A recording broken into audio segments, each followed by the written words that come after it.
bit. So web and graphic designers are kind of living in the dark ages right now. They've had a bunch of great tools over the last few decades, like Photoshop, Illustrator, InDesign, all Adobe products.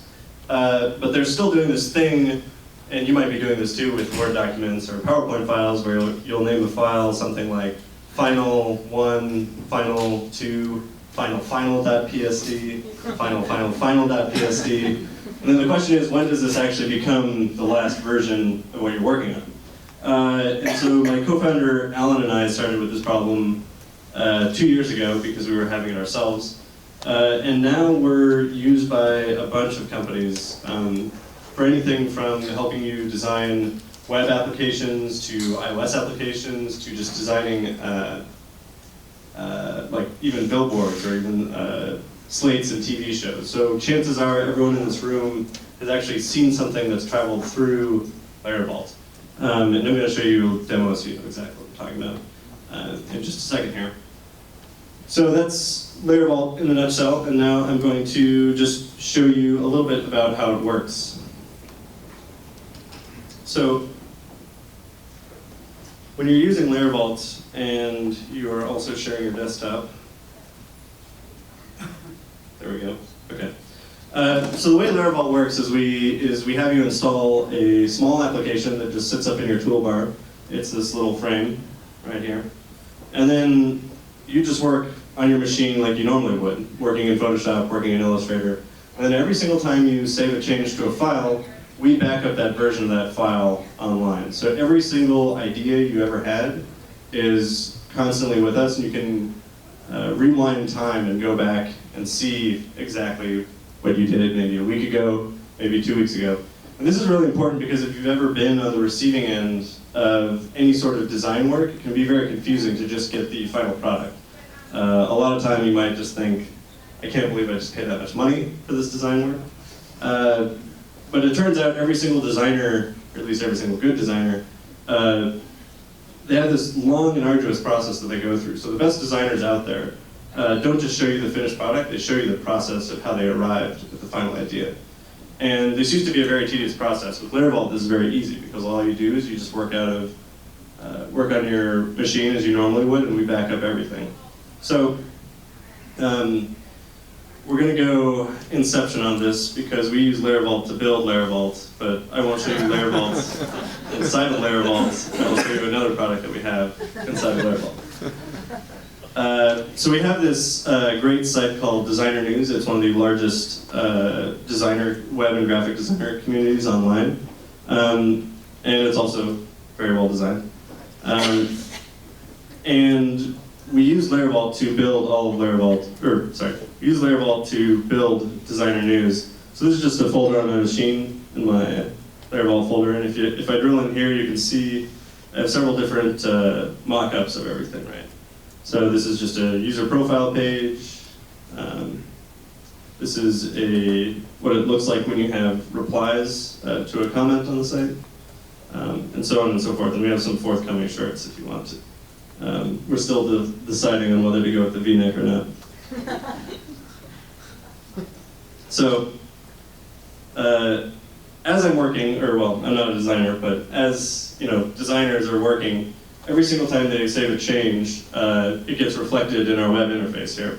So what you're looking at is kind of like the home screen view for every LayerVault user. So right now, we're logged into my co-founder Alan's account, and you see that LayerVault has 71 impressive projects, of course. And right here you can also see the Designer News project, along with a bunch of other stuff that we're working on. So if I drill in there, you can see exactly what I was working on, just working on locally reflected through the web interface. And then the web interface also has a few other great things that I can see. So if I bring up this same profile page, right, you can see along the bottom here, these little dots, each dot is actually a revision. It represents each time someone pressed Command-S or Control-S in Photoshop or any of the programs that we support. And you can actually see that our guy out in San Francisco is actually doing some design right now. So it's actually syncing those designs to my local machine as well.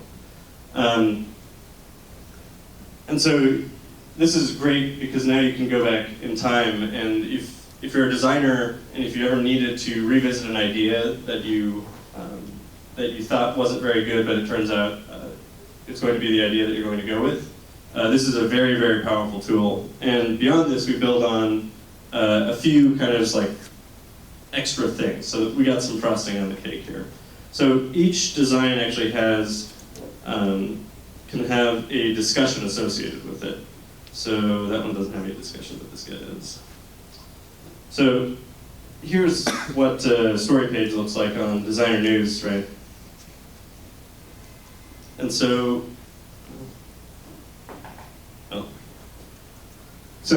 along the right side here, you can see a discussion going on the site, and each one of these is a comment that either Alan or one of our teammates left on the design, just discussing it and iterating on this design and making it better and better and better.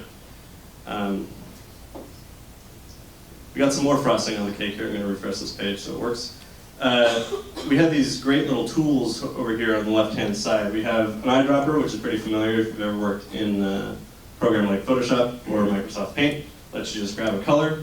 We have this smart ruler thing, which will automatically measure different sizes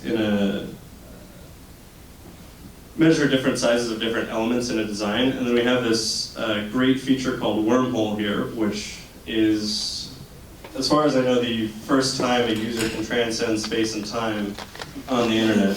And the way it works is you just select the Wormhole tool and you draw a box over any part of the design, and then we'll tell you exactly when and where that piece of that design changed.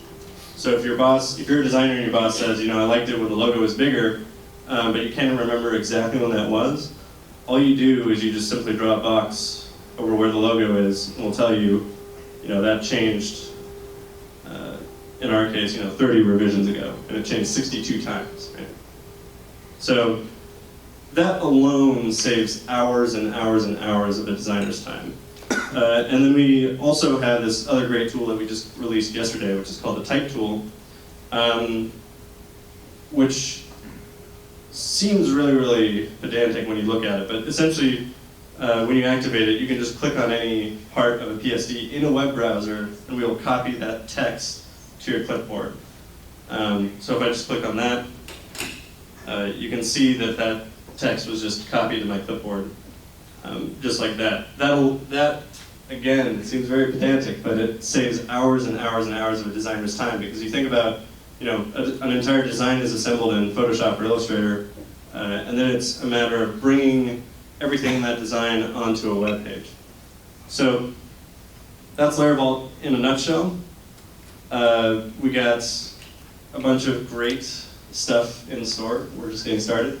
I'll take any questions you might have. Yeah, in the back.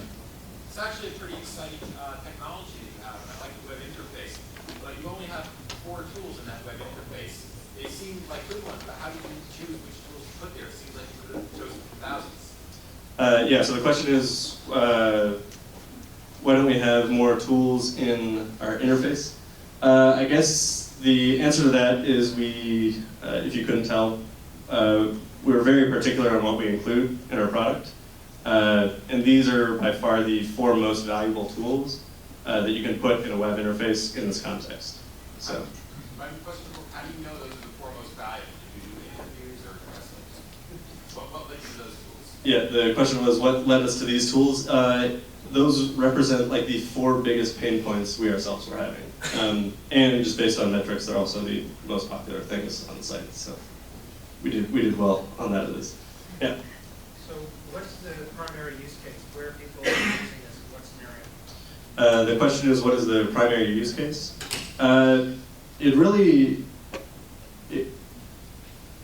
Let's hear. So the primary use case is obviously tracking design work over time. What's kind of interesting is where it's being used, right? So just like just about every single company in the world is becoming a software development company, that is, every company, whether it's Walmart or Staples, they employ software developers. So too is every single company also becoming a design company, right? We've seen a lot more companies care about, how not only how something looks, but how it functions, right? So how it's designed. And so with that in mind, we have anyone from teeny tiny startups or individuals or freelancers using us to just mediate some client work, all the way up to very large ad agencies doing entire campaigns, or all of the creative for an entire campaign within LayerVault. So. Can you export one of those impressive projects to show a client?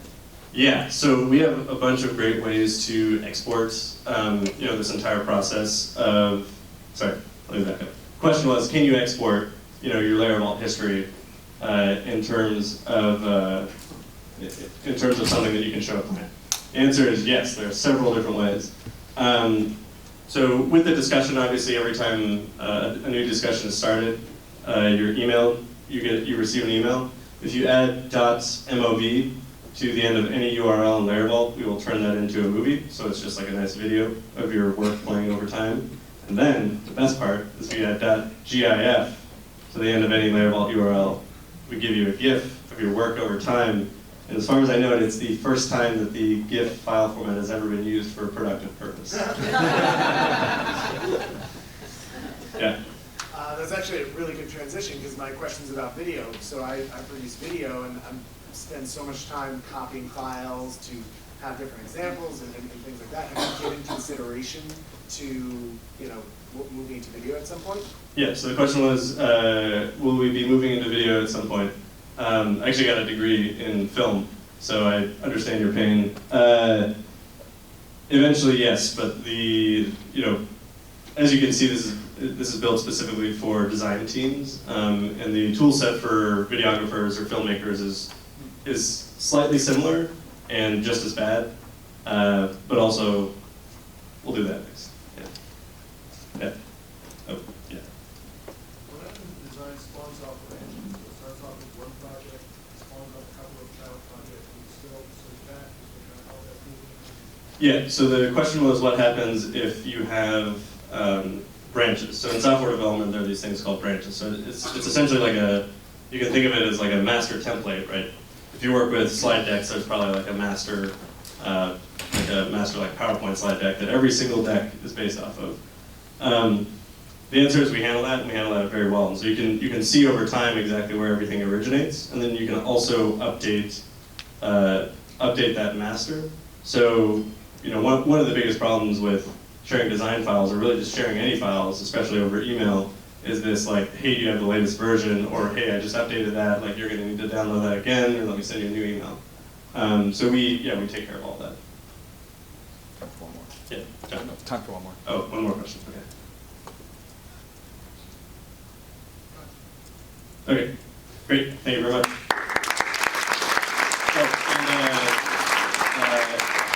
If you have any questions about getting your company set up with LayerVault, you can just drop me an email, kelly@layervault.com, or we got 5 of us sitting over here.